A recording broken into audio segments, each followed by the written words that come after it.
Salut tout le monde, c'est Romain de la chaîne Tech News et Test, j'espère que vous allez bien. J'ai eu une petite idée aujourd'hui, je voulais vous embarquer tout simplement avec moi avant que je tourne une vidéo, parce qu'il y en a beaucoup sur Snapchat du coup depuis un petit moment qui voient le behind the scene, mais j'explique pas grand chose au niveau des techniques, de comment ça se passe, etc. Dans un premier temps, il faut savoir que je vous montre un peu, genre là la pièce où je tourne la vidéo, c'est réellement le bordel, genre il y en a de partout. En général les produits à tester ou les produits que j'ai testés sont sur le canapé prêts à être du coup filmés en vidéo. On a un écran là-bas qui est tout simplement tout seul, hein, on lui fait un coucou. Pourquoi? Parce que tout simplement, habituellement, quand j'utilise mon ordinateur, je suis sur 3 écrans. Sauf que là, la caméra vient remplacer le 3e écran. Pourquoi? Tout simplement, avec cette nouvelle caméra que je vous avais présentée dans un setup. Le but de cette vidéo, c'est vraiment pas de cut ou autre, c'est vraiment de vous embarquer comme si vous étiez un pote, que vous venez avec moi et on est juste entre potes. Voilà, je vous explique un peu comment ça se passe pendant que je tourne ou avant que je tourne une vidéo. Donc déjà, il faut savoir que je calibre vraiment tout pratiquement au millimètre parce que je suis très casse comme mec, voilà. Donc une fois que ma caméra est calibrée vraiment, on essaye au millième près avec la petite bulle ici, avec le trépied et la caméra posée dessus, ainsi que les 3 éclairages qui n'ont pas bougé. Depuis maintenant 2 ans, j'utilise toujours les mêmes. J'en suis content, mais j'aimerais quand même passer à un cran un peu plus supérieur parce qu'on n'a jamais assez de lumière en tournage, vous le savez peut-être ou pas, mais c'est vraiment le gros problème d'un tournage vidéo. Donc ma caméra est reliée depuis peu en HDMI au 2e écran ici. Ce qui fait qu'en fait, quand j'allume du coup ma caméra, vous voyez strictement que dalle parce que j'ai pas encore allumé les lumières, donc on va les allumer ensemble. Et d'une, hop, et là, et de 2, et là, et de 3. Alors ce qu'il faut bien faire attention à la lumière.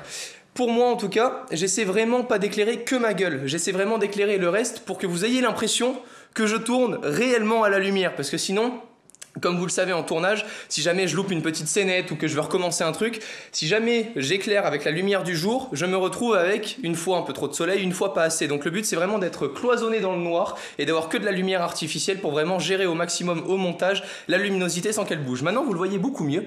Donc en gros là sur mon écran, on ne voit que dalle si ce n'est ma chaise, ma gueule et mon écran ici. Ce qui fait qu'en fait, je vais vous expliquer tout ça, parce que la plupart du temps je suis tout seul quand il n'y a pas un pote ou autre qui peut venir m'aider pour filmer. Donc vous l'avez vu le micro, vous inquiétez pas, on va en parler. Quand je parle comme ça face à ma caméra, ce qui est top, et ben c'est que regardez, juste à côté, coucou, j'ai mon retour en HDMI direct. J'ai un retour en HDMI en Full HD et ma caméra, en ce moment, j'enregistre du coup en Ultra HD à 60 images par seconde. C'est plutôt très classe et c'est pour ça que j'avais voulu changer de caméra. Je sais qu'on peut quand même, malgré ça, même avec des Canon ou autres, être en RGB avec les câbles, vous savez, rouge, blanc et jaune si mes souvenirs sont bons. Donc avoir de la couleur RGB et c'est les câbles RCA, si mes souvenirs sont bons, on peut quand même les relier, mais on n'a pas la même qualité que ça. Et c'est vrai que pour le coup d'utiliser son écran pour pouvoir se regarder directement et faire sa petite mise au point en mode solo, c'est plutôt pratique. Au niveau des éclairages, il chauffe pas mal. Donc j'évite de tourner trop longtemps quand en tout cas c'est en face caméra.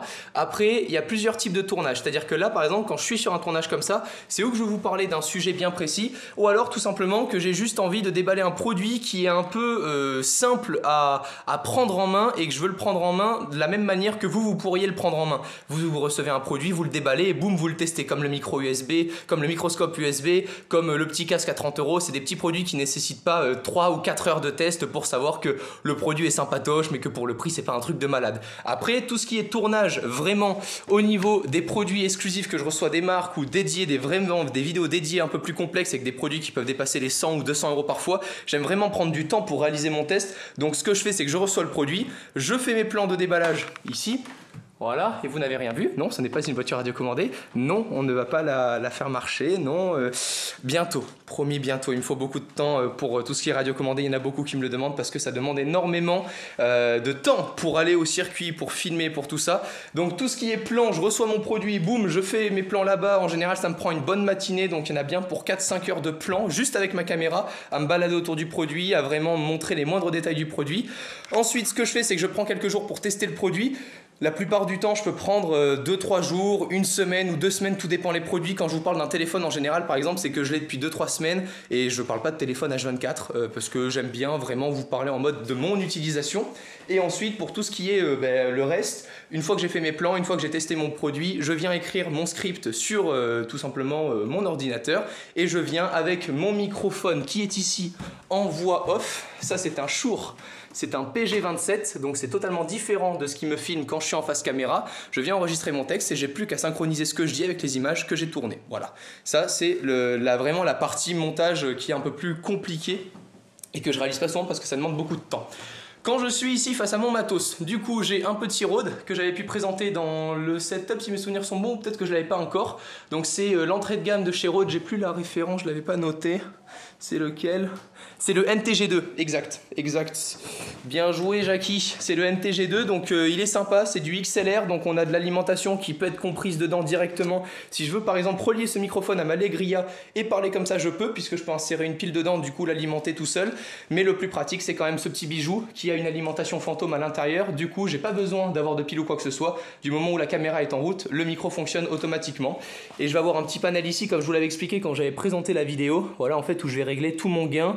Et il faut bien évidemment se mettre dans la bonne entrée, n'est-ce pas, hein? Parce que le jour où je vais vous l'avouer, il faut que je vous le dise, le jour quand j'ai fait la vidéo sur le petit tuto de la photo panoramique, il faut que je vous le dise, c'était avec le micro interne de la bestiole parce que je m'étais gouré et que j'avais pas sélectionné le micro externe.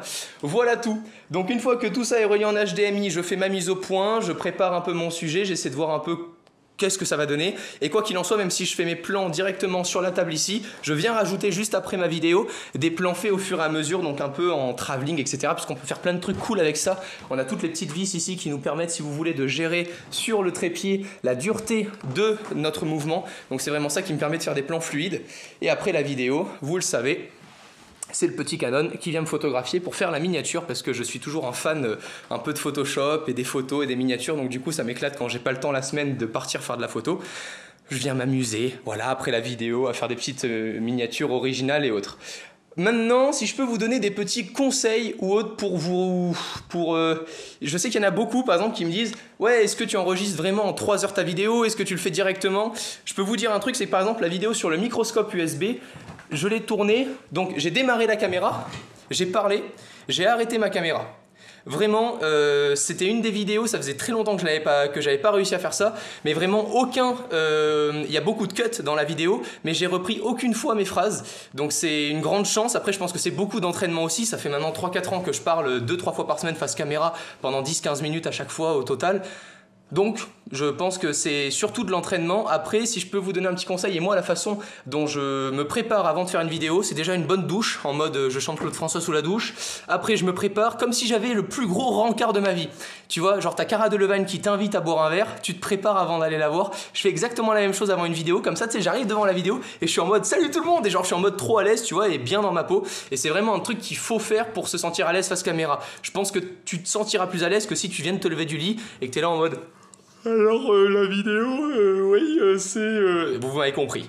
Donc ça, personnellement, c'est mon petit truc. Et je vais jusqu'à mettre du parfum avant de prendre une vidéo. Ça sert strictement à rien, vous le sentez pas. Mais c'est juste que je me sens mieux. Voilà, c'est des trucs tout bêtes. Il y a le petit verre d'eau, bien évidemment, qui est caché juste ici, que vous ne voyez jamais à la caméra.